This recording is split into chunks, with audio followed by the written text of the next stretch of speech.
Hello, beautiful people. It's Sinderfam. Welcome to the channel. Today, we're back again with another video from the Word of a Podcast. Let's check it out. On Twitter, like I've seen a lot of stuff about findom. So like What is that? findom is, I don't know specific terms and all that, but She's just saying we don't kink shame around here. yeah, That's like exactly. her. I was like, some people are into that stuff, so I just try to like respectfully listen. I haven't really thought basically that he's people saying are like anybody that's mentally kink. ill. Yeah, but if it they was a have man, if it fetishes was a like man, that. Well, by you're your own saying all admission, by your own submissive hand people are raised, mentally he would be a ill. monster. That's basically what you're saying is all people that want to actually be, because there's people that pay people to be made. pay There's pigs, people yeah. that enjoy that. Like there's people that dress up in fucking sex outfits and clean your house and live there permanently. Yeah, they're mentally unwell. They're mentally unwell. Listen, you can't part of the tell being a me community. that a guy who demands that you take his last dime so that he can come harder is not a mentally unwell man. Of course they're mentally unwell, and it's exploiting that mental unwellness. And it's like, somehow I don't understand why women give each other a pass on this. Why they're not like, you sick psychopath, why are you doing this horrible thing to this guy? I don't actually get it. I guess I can explain that. We some women, when we're like doing this shit, we get like kind of, I don't know, our brain, when society is like, oh, that's okay, then we start doing, we get used to doing that stuff. It's not, anybody doesn't tell us it's wrong. We're not going to break that pattern of being like, oh, that doesn't sound right. No, because we kind of get like into this, like, just as all of society, we're kind of brainwashed into shit, and we were kind of like, don't think that's brainwashing. Yeah, but did he ask for this or did you propose the idea? He asked for the dog bed. He's asked for this stuff. Like, I didn't. Did he like sit you down, have a conversation with you? Actually, yeah, kind of. Yeah, a little bit. And do you ever see this ending? Is there an end point in the future? Yeah, I haven't thought about that. But they're But the I mean, idea if I met somebody that I actually enjoyed spending time with, that actually like wasn't like wanted to do the equal part, like have a car and they had a good job, then yeah, I would be like, yeah, you know what, I found someone that I actually appreciate. Like they want to put half of the weight into the relationship. I probably would be like, this is not going to work out. It seems like from everything that you've said about relationships that like relationships to you are just like a financial situation where like if we want to go 50-50, provide for him, he provides for me. But like in my opinion, there's so much more, like especially when it comes to long-term monogamy and having a child already. If her dad's not in her life, having a strong person to help. I know being a single mom, it's impossible to do everything. That's amazing that your sister helps out, but even being able to spend enough quality time with your child while also trying to bring income in. I'm only 24. I don't have a daughter, but I do have friends who have, children, and they have husbands who are very helpful, and I can't imagine them doing half the things they do. To have a good man. So, yeah.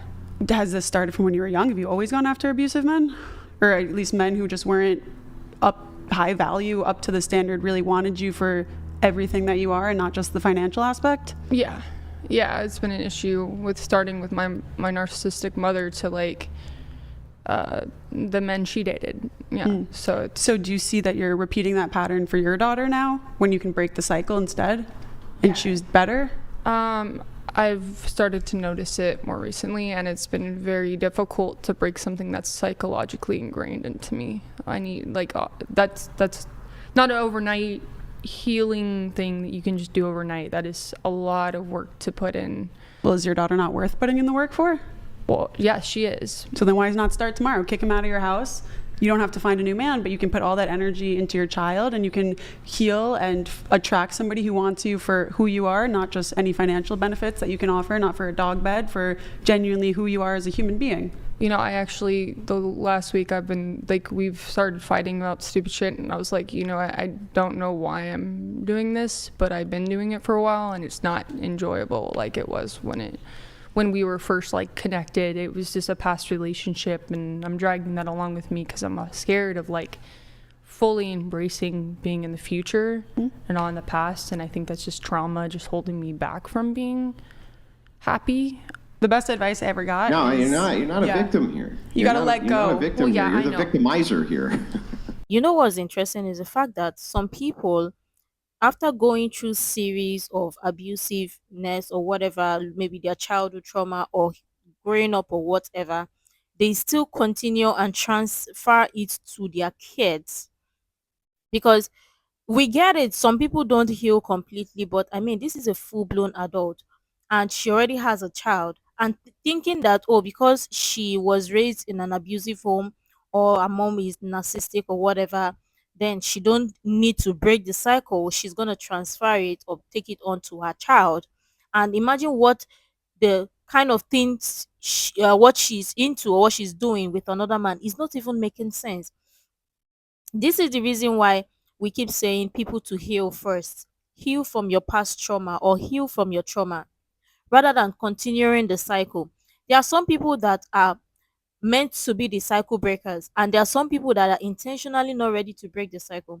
And there are some people that know that what they are doing is wrong, but they go ahead to continue to do it anyways because obviously people have not called them out, or to them they feel like well, they will stop when they want to, or when they feel like they just have to continue it because it is enjoyable. Listen, if you know exactly what you're doing and you keep doing that thing anyway, especially if that what you're doing is wrong and you continue doing it anyway, you're practically the exact same as somebody who is a narcissistic person because you know exactly what you're doing and it is wrong. You're telling yourself, or you keep telling yourself that you're going to stop anyways, or you know that it is wrong, but I mean, you just need some time to do continue with whatever you're doing. It don't make any sense. And it's the fact that she has a kid, but still thinking that, oh, she's not ready to break the cycle yet, she just wants to continue to live in that same cycle, continue with that cycle. Now think about the damages it's going to do to her child. It's insane. I mean, there are lots of people that just don't want to break the cycle at all. And honestly, people at this point, people really need to start breaking the cycle, whatever generational trauma, generational cycle, generational curses. People really need to start breaking it, and it has to end because in society we don't need more broken people. We have too much damaged people. It's hurting the society. You're not a victim here. You gotta let You're go. not a victim Well, yeah, here. You're I the know. victimizer here. You're the victimizer, not the victim. Like every time I see this pattern of when a woman is clearly victimizing a man, clearly victimizing him. They go, well, it's okay. Don't give me too much pushback because after all, I have former trauma. It's like that's no excuse. I'm sorry. You don't get to do horrible things to people because horrible things were done to you. All of us have had horrible things done to us. All of us. No, you're no exception, right? Everybody's had horrible things done to them in life, Yeah, but also and people have dealt with horrible challenges in life. Everybody has dealt with horrible challenges, Yeah. right? What you're doing right now, right? You should be reflective because this is psychotic. It's psychotic and horrific, and you just got to stop, right? You just got to stop doing it. It's horrific. Yeah, but I would say like no one's perfect. We can all learn from everything, and you know. Oh yeah, that's fine. Just go shoot a guy down the road and be like, well, no one's perfect. You got to live and learn. I mean, have you're a perfect person. What you do you haven't mean? done What do you something. mean? I wasn't allowed to go shoot that. It's like, come on. Yeah, but you haven't That's made ridiculous. mistakes. You haven't made mistakes. You're perfect. Like you haven't had trauma affect your life. Like you're. I just got done telling you that not only have I dealt with all sorts of personal baggage, trauma, all sorts of things, right? Just like everybody else has. That is not an excuse for me to be a horrible person. But you learn from it. I don't get a pass. Like no one's ever going to be like, well, Andrew, you being a horrible bastard, I'm going to go ahead and give you the pass on that because of past trauma. But for some reason, reflexively, women go, because horrible thing done to me. I was a perfect angel till some man corrupted me, so therefore doing horrible things to other people is acceptable. It's not acceptable. I was traumatized when a Zin was spitting my cup. I'm not spitting in anybody else's cup this time. I mean, I think I actually just saw you put something in my cup. You wish. What the fuck? Okay, all right. Thank you, Rachel, for the super chat, by the way. With thank you. collagen. Oh, there you go. There you go. Okay, we have a chat here from Lucas. Can you read it, Deborah? Yes. We missed that, to go back to that one from before, whenever. Nice Pee Wee Herman That's right, response. thank you. It's patently obvious that you're quite the highbrow intellect. Nevertheless, I've been married 22 years plus 2 kids. Oh, and by the way, my billing rate is $12.50 an hour, so do the math. Wait, are you crying? Are you crying? Are you crying because you did horrible fucking things to a person and you finally realize that you're doing horrible things to a person? No, I just You think you need to cry. It's good for you to cry. That's you know what that's called? It's called taking responsibility. It's not like I get that, but you gotta understand, like, people aren't fucking perfect. People make mistakes, and we can learn from that. You shouldn't just be like, oh, I'm a fucking human being just because I didn't recognize something. I can change and I can grow. Oh, boo-hoo. Oh, you did a horrible thing to a person, and it was pointed out that you need to stop being horrible. No one fucking told me I was doing a fucking horrible thing to somebody. Take some accountability for the horrible fucking things that you're doing. And you should cry about it because it's fucking awful. It's awful. So you never treated a girl like shit before?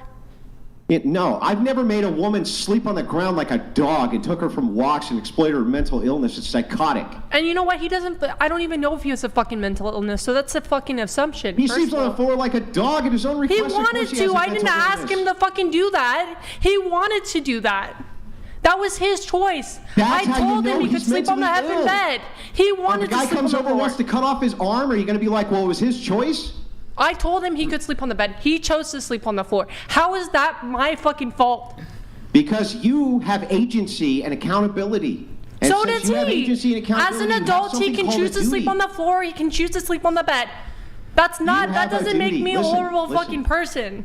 You have a duty, an accountable duty. Because you are mentally well. So if he wants to sleep on the floor, I should say, hey, get up on the bed. Wait, guys, get up on the bed. Get up on the bed. Because that is not fair to me to tell a person how they should be living their life. If he wants to live on the floor, he can live on the floor. If he wants to live on the bed, he can get up on the bed and sleep on the bed. I gave him that option.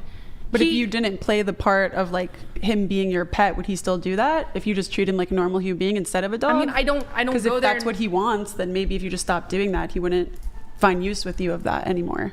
Well, I mean, maybe. I don't know. I just told him he could sleep on the bed. I never said, hey, you can do this or you want this. He chose to sleep on the floor. That was his. Yeah, well, look how quick those fake tears dried up. Wow. Cool, bro. That's really great. Awkward.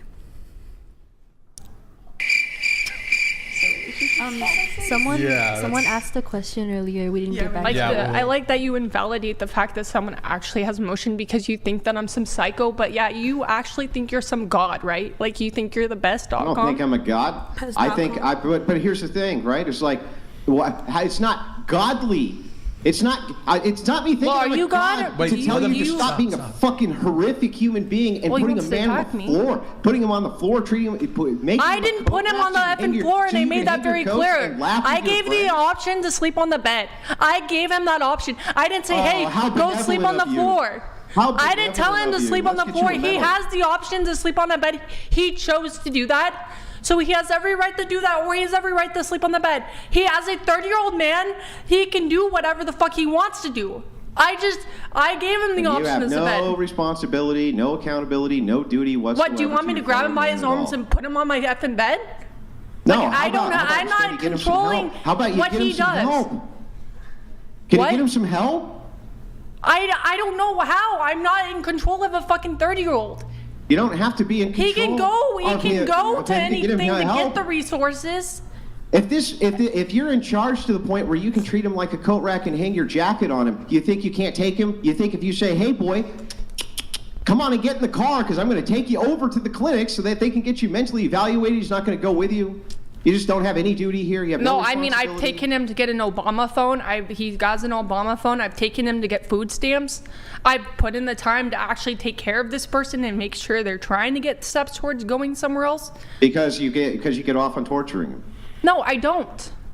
Yeah, you do. Otherwise, you wouldn't make him stand as a coat rack and hang your coats. I don't necessarily offers to take people's coats. Like, he offers to actually help out. Mm-hmm. I mean, the story kind of changes by the second so that you could make it sound like it's less horrible than what it is. You have a duty, you have a responsibility. You're crying because it's the first time anybody's ever told you that. How did you get through life? How did you get this far in life without somebody telling you that you're not allowed to do that to people? Because maybe you're making it seem bad, worse than it actually is. Yeah, whatever. Yeah, maybe you're making it try to seem like it's not as bad as it actually is, because that's another form of validation. Look at me. Okay. Alrighty then. Okay, well, questions. We have going to, unless Sandra, did you have more? Or? You shit on me for crying, No, and then you I'm say it's done. not okay for me Yeah, to fucking good, cry. good. I'll shit on you. You know, I'm not shitting on you for crying, right? You said, I'm are saying you deserve to really cry. fucking crying right you now? Absolutely And then you should said cry. I should fucking cry. So what? Make up your goddamn mind. Good, cry. Good. Yeah, I So fucking first will cry, cry. Yeah, you need to. What you're doing is horrific. Good, cry about it. Cry more. Fuck. You say that I'm the fucking abusive one. You're telling me to fucking go cry. Let's move on from this. Yeah. Fuck, you want to be my dom? Why don't you fucking be my dom while you're at it? Tell me what the fuck you do. Tell me when I should go to the fucking bathroom. You want him to be your dom? Bad. Andrew, she's looking for, she's switching roles. She was the sub. She was the dom. Now she wants to be a sub. Andrew's a married man, just letting you know, so he's probably not available. He's not available. As his representative, as his agent, as his PR person. He's not available to dom you. I'm sorry. I don't want that, but I'm just good. saying he's telling me what to do. He's a very good. So it sounds like you want to be my dad. You would be a good dom. Tell me to cry. You would be a good dom. What's happening right now? You know, the thing yes, is, what's happening? Is that ultimately, let's go back to the question. Ultimately, I'm very much a very kind man. And what you're doing is horrible. What you're doing is just You fucking sound horrible. like a very fucking kind man, and the mustache has to be. Yeah, well, yeah, that's right. Because here, the actual victim who's not you, is who you should be crying for, not for you. Next question. Anyways, that was an exchange that happened. So okay, we have Graffito tagged. He asked like 3 questions. You know what's interesting is the fact that she literally just said nobody told her that what she's doing is wrong.